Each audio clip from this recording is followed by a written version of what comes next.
You are listening to The Darker Sides of Life, a podcast by Hexekami.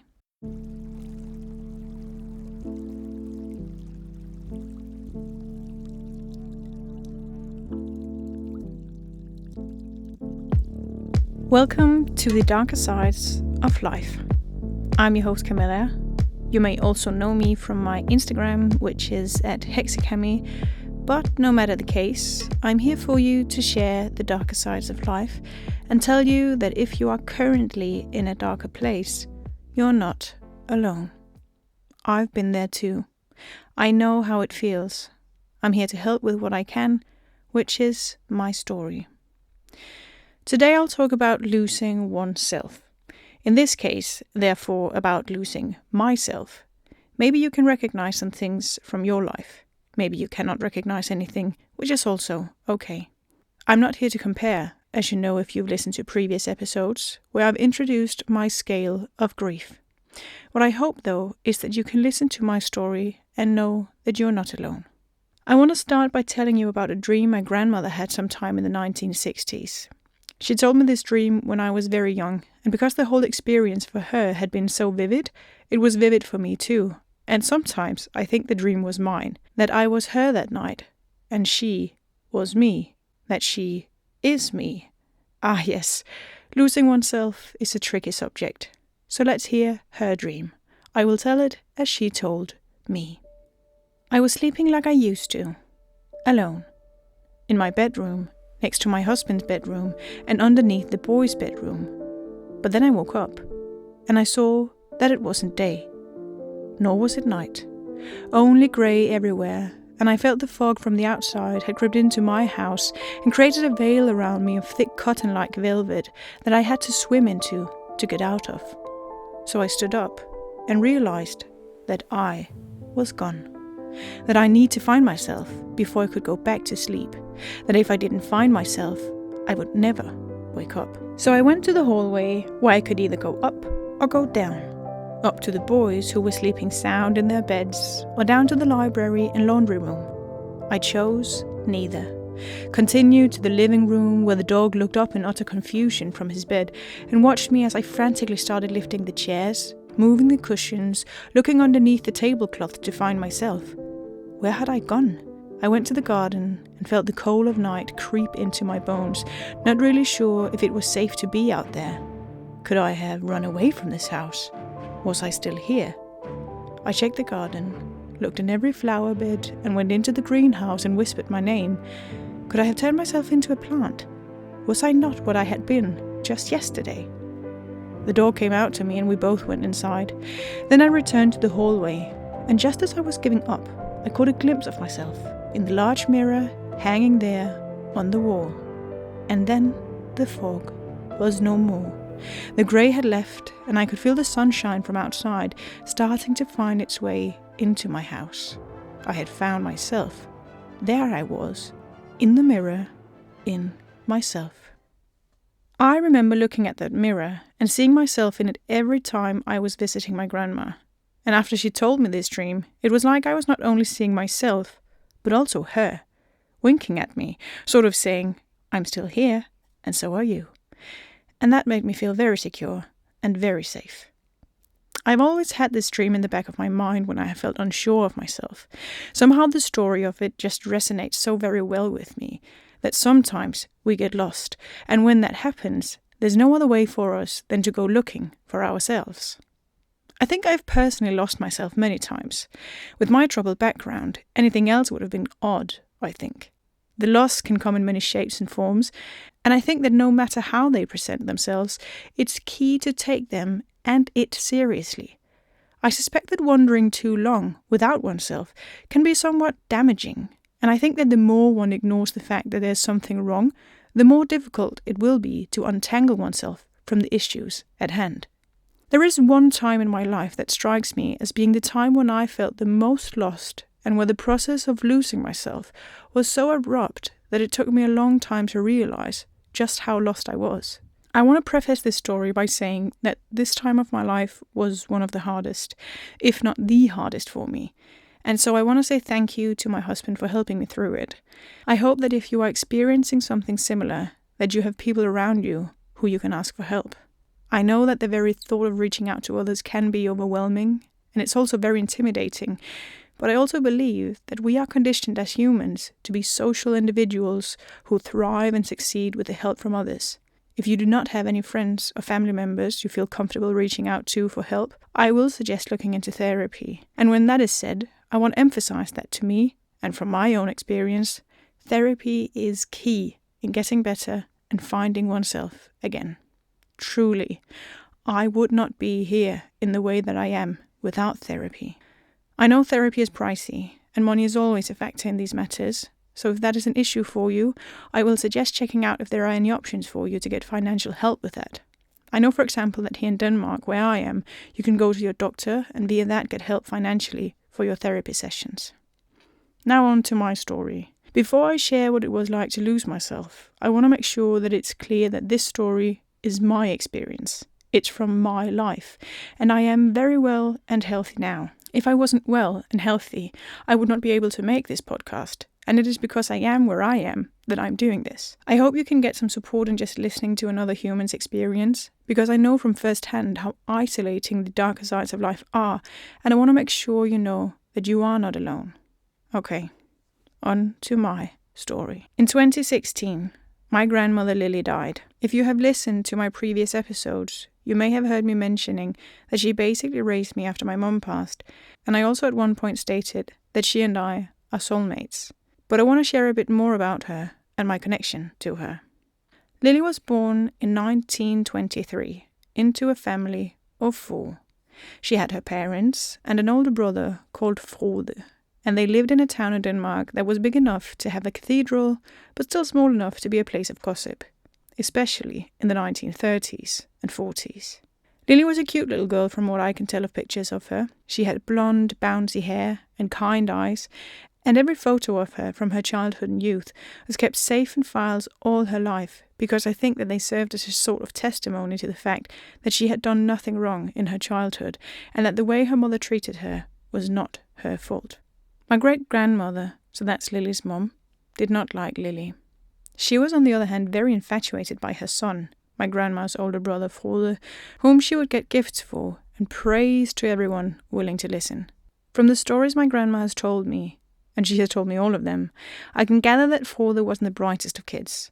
I'm not saying he was impaired in any way, but he was maybe a bit under average, and that would prove to be a breaking point in the story of my grandma's life, because she was extremely bright. I think her skills and wits must have shown fairly early in her life, and while her father, my great-grandfather, loved and adored his children equally, her mum seemed to grow even less fonder of her, because it was clear that Lily was the bright one, whilst Frode was not. As my grandma grew older, she got used to being treated poorly in comparison to her brother. He would get larger presents, he would get the best piece of meat at dinner, and here you have to keep in mind that Denmark was occupied during the Second World War, and rations were a thing. Food was sparse, fabric was sparse.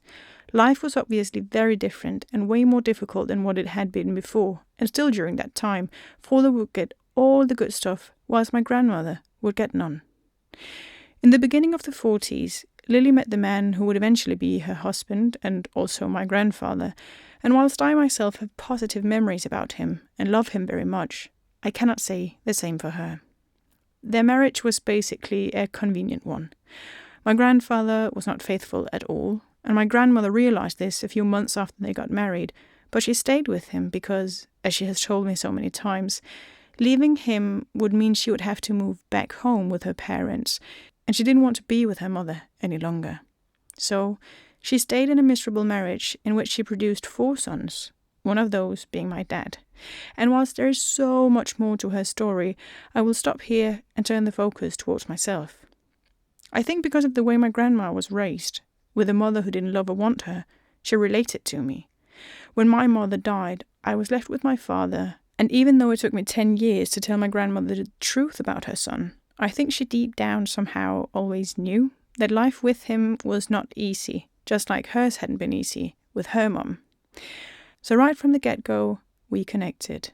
I grew up with her customs and her views, and I'm proud to have been given so much of her love and wisdom at such an early age. My grandmother was brilliant, and she wanted me to start working on my intellect very early in life. I think she pushed me so hard as a child as she did because I, as opposed to her, would grow up in a world where women would have more choices than she did, and she wanted me to succeed in life. And, like she told me so many times, she wanted me to grow up to never be dependent of a man. So she started demanding extra schoolwork from me. That meant that every night when she was doing the dishes, I would have to read for her from whatever book I wanted from the big library my grandparents had in their basement. They were both authors, so stories and words were a big deal, and thus reading was elementary. I started reading fairy tales such as the Grimm brothers ones. Later, I would read books my grandma had read in her youth, such as Laura Ingalls and stuff. I read both in Danish and English, and when I turned 10-ish, I started reading in Russian and German too. My grandma spoke 9 languages because she was convinced that the ability to speak languages is what can set you free. She traveled alone in the 60s, through the 80s, all over the world because of her work, and I think she understood that traveling alone as a woman in that day and age could potentially be difficult, and thus it was very clever to be able to speak as many languages as possible so she could blend in and get help if she needed from as many people as possible. I want to say now that I think that this goes for this age as well for women traveling alone, but yeah. When I wasn't reading aloud, I was given small assignments to come up with my own stories. She invented a game in which we would take turns in continuing a story we made up as we went, and sometimes she would write them down and sell them to magazines here in Denmark. I remember how she called me one day and told me that there were 500 kroner waiting for me next time I came to see her. I asked her why, and she said it was the money for my first published story ever. I was 11, and the pride I felt was enormous. I still feel proud just telling it to you today. It was magical. We had a summer house up in the northern part of Denmark that my grandfather and his brothers had built in 1955 to use as a hunting cabin. Every summer we would go there and spend time together, reading, relaxing, playing board games, and eating classic Danish food that my grandma would cook every evening. The cabin is in the middle of a pine forest, and near it is a bog. We would go next to the bog whenever we went to the lake to swim, and that bog still fills me with horror to this day. I mentioned my grandparents were both authors and storytellers earlier, right? Well, they were not only that. They were also very superstitious, and especially my grandma taught me ways of escaping evil spirits and such that my husband to this day sometimes gets surprised that I do, because it's literally stuff people did in the Middle Ages, and thus not super normal to still practice today. Anyway, the bog. In the bog lived the bog lady. The bog lady is a folklore creature in Denmark, and she lives in bogs and brews potions that can be seen by humans every time there's fog and mist around the bog.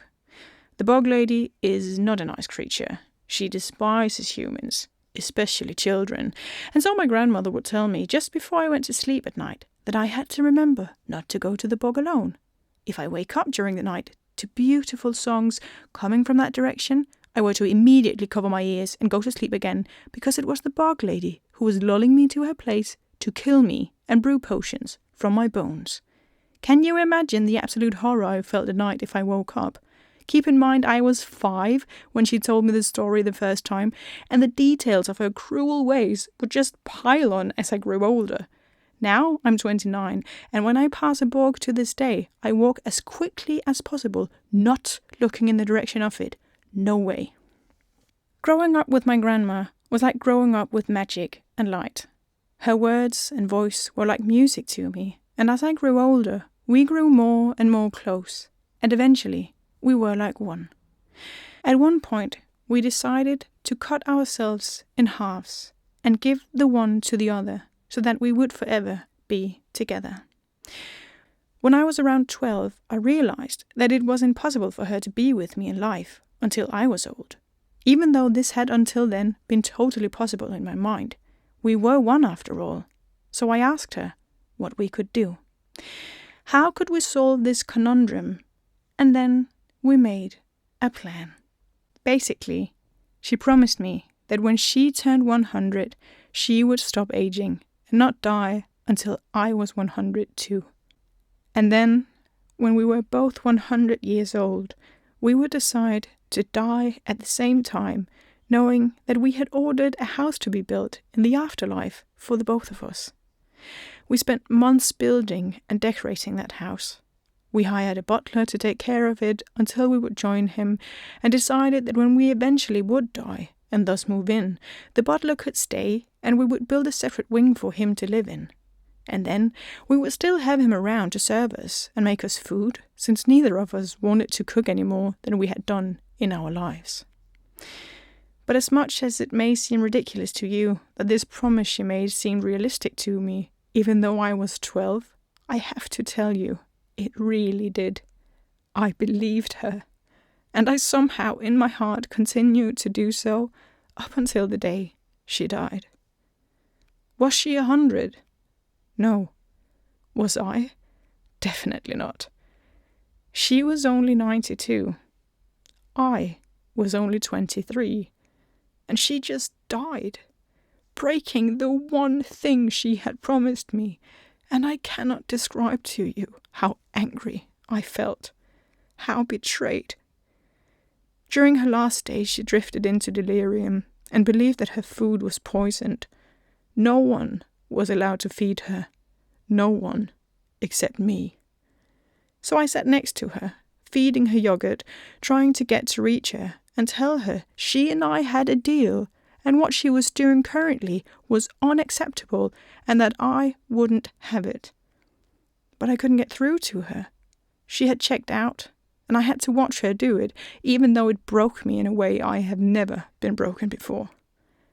Not very long after the yogurt sessions, she died. She was alone when she died.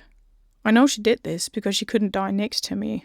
It was not possible for her to let go in my presence. So even though I hate that she left this life all alone, I understand her reason.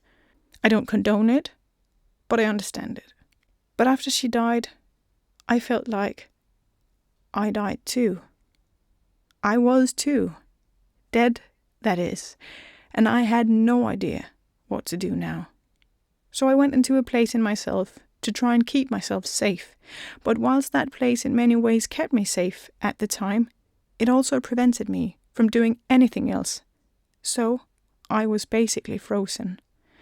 I started ditching classes at uni. I just stayed in my basement room that has no windows and stayed there for as long as I could, every day. I didn't eat. I slept all the time, and none of the time. I was in a mental coma, and that is when I truly lost myself. I had gone into this space inside of me and was now not remembering how I got there, and I couldn't remember how to get out again. I had not only locked the door after me, I had completely erased it. There was no door. There was no getting out. Luckily for me, I had a partner who saw this, and so he sat me down and said that I needed to get help. This was slowly killing me, and he was scared and sad and didn't know what to do. So we found help for me. I started therapy 5 months after my grandma died, and I went there every week like clockwork. I remember that in the beginning I was so confused as to what I was really doing there. I knew she was gone and that it hurt like crazy, but I also didn't understand my own reaction because I had experienced death before and considered myself some kind of expert, how morbid that may sound. But I kept going, every week. Initially, I had to take the bus because it was not safe for me to take my bike. I was not focused enough to be a safe pedestrian either. I remember that there was one day after my Hebrew class where I was walking down the flight of stairs to go home. The classroom I had been in was located on the 6th floor, and the stairway system at my uni is super open, so you can see all the way to the ground from the top if you look over the railing. Anyways, I was walking down this flight of stairs in my state of mind where my surroundings didn't feel real, and then, all of a sudden, there was no ground under me. Everything just spun around, and I somehow realized that I had missed the steps beneath me, and I was currently scooting down the cement stairs. And that's when I realized I had dropped my phone, and that it was not scooting next to me with me. No, I had dropped my phone from the 6th floor down to the ground where people were walking and standing. And when I finally reached a stair landing, I stood up only to see that my phone was shattered all the way down there, and that no one was hurt, thank the gods. I had bruises all over me. and everything hurt. It was such a scary experience, and that's when I realized just how far away I was from life. I was truly locked inside my own head, just bathing in there, in grief and death. And then one day, I took my bike. I was going to my therapist, and without even realizing it, I did not go to the bus stop like I had been doing so for months. No, I took the effing bike and rode it all the way there, which was a 6-kilometer ride. And I was safe while doing it. I noticed traffic. I did everything right. And that is when I really started seeing some results from the work I had so intensely been doing with therapy. I started singing again. I started talking more. I started to sometimes even laugh. I started eating. I started crying. I started cooking again, going for a walk with my partner. I was slowly returning to life. What I realized in therapy was that in my situation, the shock of losing the one person I had trusted since forever was so immense, combined with my other trauma from my childhood stuff of losing my mum and having to deal with a horrible father. It literally shook me to my core, and I had to build myself up from scratch again in order to regain my life. So I did, and I am almost done. My grandma died in 2016. It's now 2022. I am much better, really. And whilst I know that 6 years sounds like a lot of time and a lot of work, which it obviously is, it doesn't mean that I spent 6 years in hell and I'm just now starting to reap what I sowed. Not at all. I took the bike after some months. I regained every stone to my inner foundation in a steady tempo and got better and better at building structures that would hold. So if you are now where I was, I want you to know that there is a way out. Even if you erase the door inside of you, like I did, there is still a way out. You can build a new door, find a window at one point, maybe also eventually get cute furniture to decorate your inner safe room with. I decorated mine, and I promise you, it is now the best room you can imagine. Yours can be too. I want to end this episode with reciting a little something from Winnie the Pooh. Why? Because my grandma was obsessed with that silly old bear. She collected the books in every language you can imagine, and I have them all now. They're in Spanish, Swedish, German, Hebrew, Arabic, Dutch, and so many more. And now I want to read you something that I wanted to read at her funeral, but couldn't. So this goes out to you, Lily. I expect you to frame this and put it in my room in our house. If you can't be bothered, have the butler do it. That is after all why we hired him. It goes like this. Wherever I am, there's always Pooh. There's always Pooh and me. Whatever I do, he wants to do. Where are you going today? Says Pooh. Well, that's very odd, 'cause I was too. Let's go together, says Pooh, says he. Let's go together, says Pooh. What's twice 11? I said to Pooh. Twice what? Said Pooh to me. I think it ought to be 22. Just what I think myself, said Pooh. It wasn't an easy sum to do, but that's what it is, said Pooh, said he. That's what it is, said Pooh. Let's look for dragons, I said to Pooh. Yes, let's, said Pooh to me. We crossed the river and found a few. Yes, those are dragons, all right, said Pooh. As soon as I saw their beaks, I knew. That's what they are, said Pooh, said he. That's what they are, said Pooh. Let's frighten the dragons, I said to Pooh. That's right, said Pooh to me. I'm not afraid, I said to Pooh, and I held his paw, and I shouted, shoo, silly old dragons, and off they flew. I wasn't afraid, said Pooh, said he. I'm never afraid with you. So wherever I am, there's always Pooh. There's always Pooh and me. What would I do, I said to Pooh, if it wasn't for you? And Pooh said true. It isn't much fun for one, but two can stick together, says Pooh, says he. That's how it is, says Pooh. If you like this episode, I truly appreciate it if you would take a moment to share it with your friends. It helps me reach more people, and the only thing I want is to reach those who need someone to tell them that they are never alone in the darker sides of life. Thank you for helping me and this podcast get out there. I've also set up a Ko-fi, so if you want to donate a few dollars to the podcast, there is a link for it in the description to this episode. You can always reach me via mail, via Instagram, or you can post your thoughts and comments on my Ko-fi page. Links are in the description. Until next time, please take care, and remember that you are never alone in the darker sides of life.